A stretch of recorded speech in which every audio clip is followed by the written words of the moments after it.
ان کا جو بنایا ہوا بینکنگ سسٹم پوری دنیا پر چھا گیا، ان کا بنایا ہوا ہے. یہ بنوک، یہ فکر چالاک یہود انہوں نے بنایا ہے، اور یہ پوری دنیا پر چھایا ہوا. اور آپ کو معلوم ہے دنیا کی تعداد میں، دنیا میں انسانوں کی جو نفری ہے، اس میں مذہبی اعتبار سے سب سے زیادہ تو عیسائی ہیں نا، 2 ارب کے لگ بھگ ہیں، اور وہ اس وقت پوری طرح تابع ہیں، یہود کے قبضے میں ہیں. ان میں خاص طور پر جو ویسٹ ہیں، وائٹ اینگلو سیکسن پروٹیسٹنٹس، وہ تو ان کے پکے پکے جو ہیں اعلی کار ہر معاملے کے اندر. یہ اتنا بڑا انقلاب کیسے آیا؟ یہ ایک بہت اہم مسئلہ ہے سمجھنے کا تاریخ کا. اس کی جو کی ہے وہ کیا ہے؟ تاریخی اعتبار سے چند باتیں نوٹ کر لیجئے. جب طارق ابن زیاد ہسپانیہ فتح کر رہا تھا، یہودیوں نے اس کی مدد کی تھی، اسے راستے بتائے تھے، ادھر سے جاؤ، ادھر سے جاؤ، ادھر سے حملہ کرو. وجہ کیا تھی؟ کہ ہسپانیہ میں ان پر شدید تشدد ہوتا تھا، پرسیکیوٹڈ مائنورٹی تھے، عیسائی ان سے نفرت کرتے تھے، دباتے تھے، مارتے تھے. تو آپ کو معلوم ہے دشمن کا دشمن تو دوست بن جاتا ہے. تو یہاں انہوں نے مسلمانوں کی مدد کی. نتیجہ کیا نکلا؟ اب مسلمانوں نے ان کی قدر کی. اور مسلم اسپین جو ہے، بن گوریون نے اپنی کتاب میں لکھا ہے، Muslim Spain was the golden era of our diaspora. ہمارا ڈائسپورا جو شروع ہوا تھا 70 عیسوی سے، اور جو 1917 تک جاری رہا، اس ڈائسپورا، یہ انتشار، دور انتشار، کہ ہم جو ارض مقدس سے نکال دیے گئے اور پوری دنیا میں منتشر کر دیے گئے، اس کا گولڈن ایرا کون سا ہے؟ وہ مسلم اسپین ہے. وہاں ان کی عزت کی گئی، ان کو وہ حیثیت حاصل ہو گئی. انہوں نے چونکہ مدد کی تھی فتح کرنے میں، وہ فوری اس کا جو ہے منطقی نتیجہ یہ تھا. اور وہاں پر جو ہے اب نوٹ کیجئے، وہاں بیٹھ کر انہوں نے یورپ میں عیسائیت کے اندر نقب لگائی، عیسائیت کے اوپر حملہ کیا. وہ کس طور سے؟ ہسپانیہ کی یونیورسٹیاں تھیں اس وقت دنیا میں جن سے کہ روشنی پھیل رہی تھی علم کی. وہ بغداد سے یہ معاملہ منتقل ہو کر آ چکا تھا اسپین میں.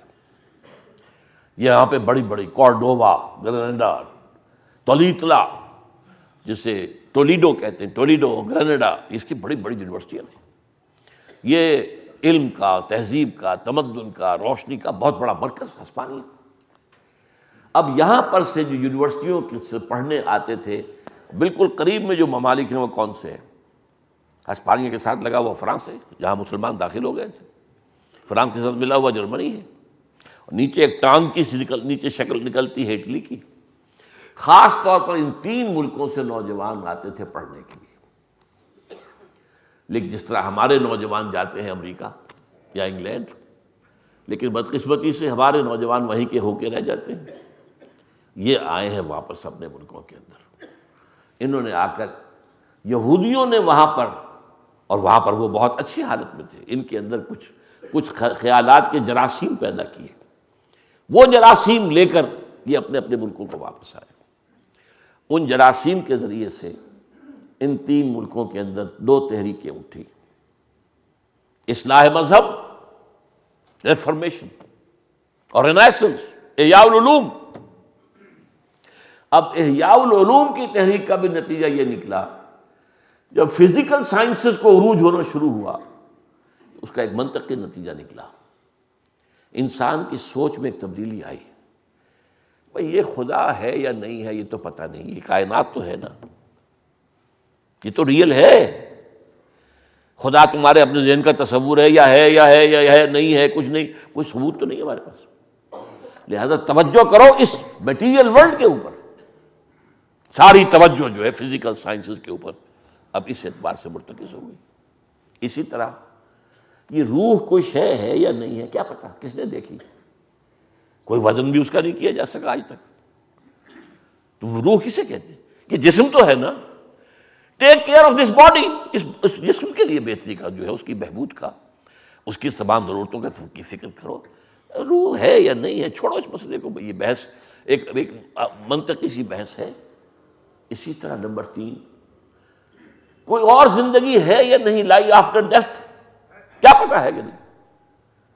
کس نے آگے بتایا واپس مرنے کے بعد؟ کوئی نہیں جانتا. یہ زندگی تو ہے نا، اسے سنوارو. اب تمہارا نظام ہونا چاہیے، تمہاری تہذیب ہونی چاہیے، تمہارے اندر جو ہے سوشل سیکیورٹی کا نظام ہونا چاہیے، بہتر زندگی بناؤ، بہتر ریاست قائم کرو۔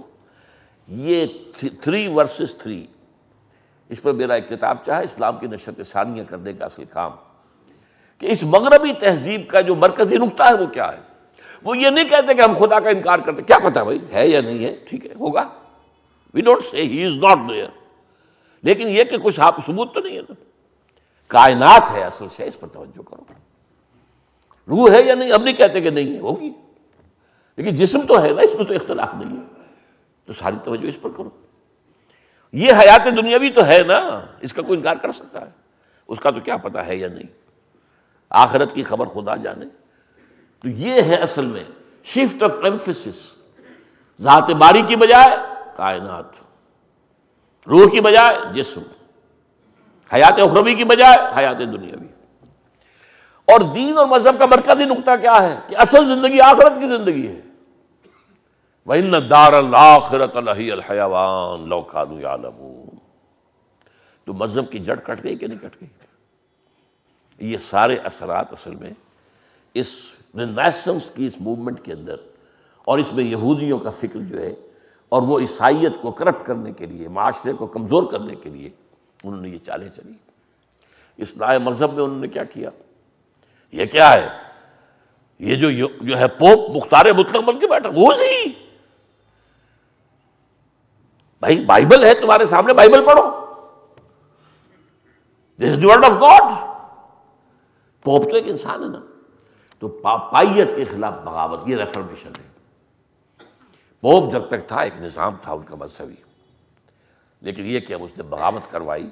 اور یہ نوٹ کر لیجئے کہ یورپ کے ممالک میں، بلکہ پوری دنیا میں اس اعتبار سے انگریز جو ہے، اینگلو سیکسنز، ان میں ایک عجیب صلاحیت ہے۔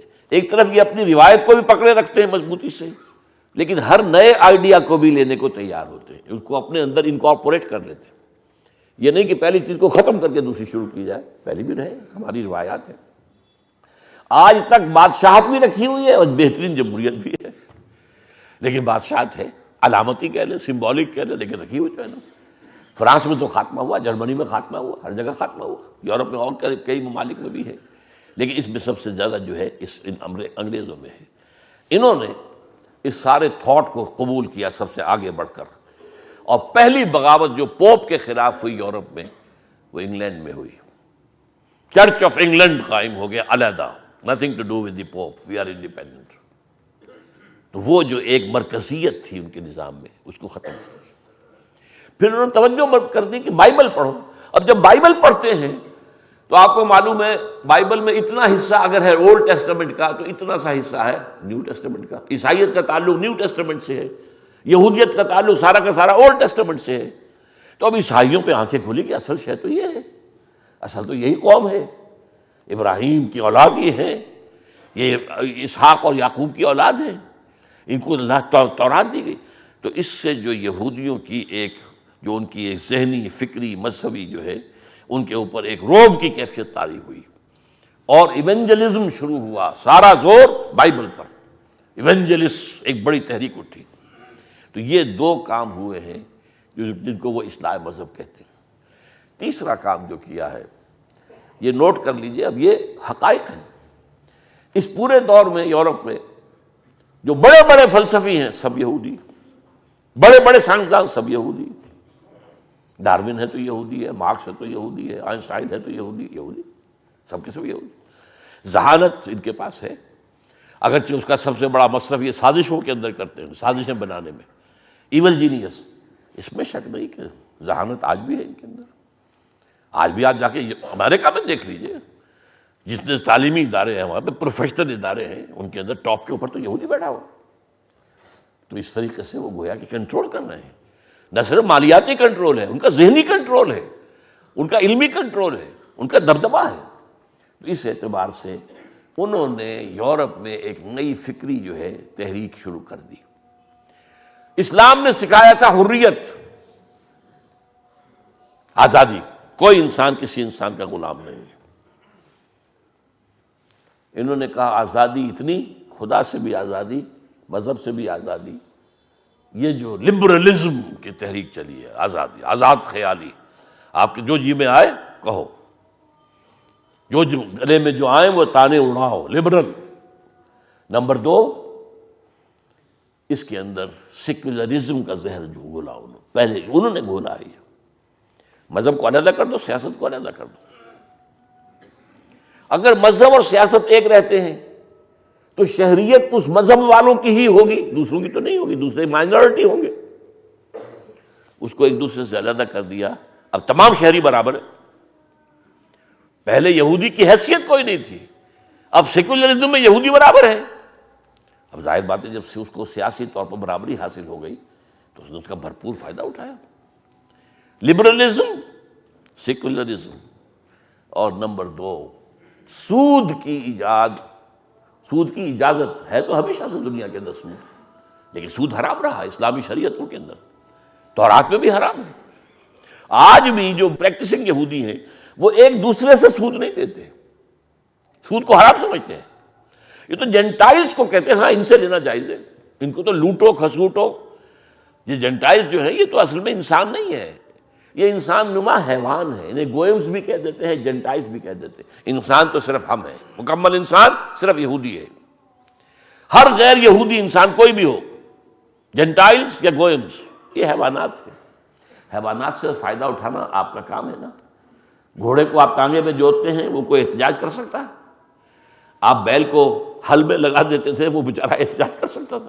اسی طرح یہ حیوانات ہیں، انہیں ایکسپلائٹ کرنا، ان سے فائدہ اٹھانا، ان کو دھوکہ دینا، ان کو چیٹ کرنا، روب کرنا، ہر چیز جائز ہے۔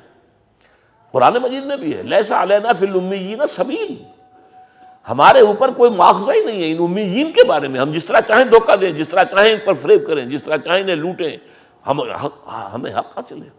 لیس علینا فی الامیین سبیل، ہمیں کوئی جو ہے ملامت ہو ہی نہیں سکتی، ہم جو چاہیں کریں ان کے ساتھ۔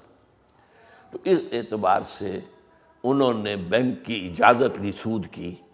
پوپ کہ جب تک پوپ کا اقتدار تھا سود حرام تھا۔ دونوں قسم کے سود، یہ جو آج کل کچھ لوگ جو ہوتے ہیں، جو کچھ اے بی سی آ جاتی ہے، کچھ معاشیات کی صرف الف بیتے پڑھ لیتے ہیں، یوزری اور ہے جی، اور کمرشل انٹرسٹ اور ہے، یہ دونوں حرام تھے یورپ کے اندر، ایبسلیوٹلی، دونوں ہی حرام ہیں ہمیشہ سے۔ ایک ہی شے ہے، اس کی شکلیں بدلی ہوئی ہیں، ایک ہی چیز ہے، روا ایک ہی چیز ہے، چاہے وہ بینک انٹرسٹ ہے، چاہے کمرشل انٹرسٹ ہے، چاہے یوزری ہے، کچھ بھی ہے، یہ حرام تھا مطلقاً یورپ کے اندر۔ اور اس کو سب سے پہلے پھر اس کے اوپر بینک جو بنا ہے وہ بھی بینک آف انگلینڈ بنا۔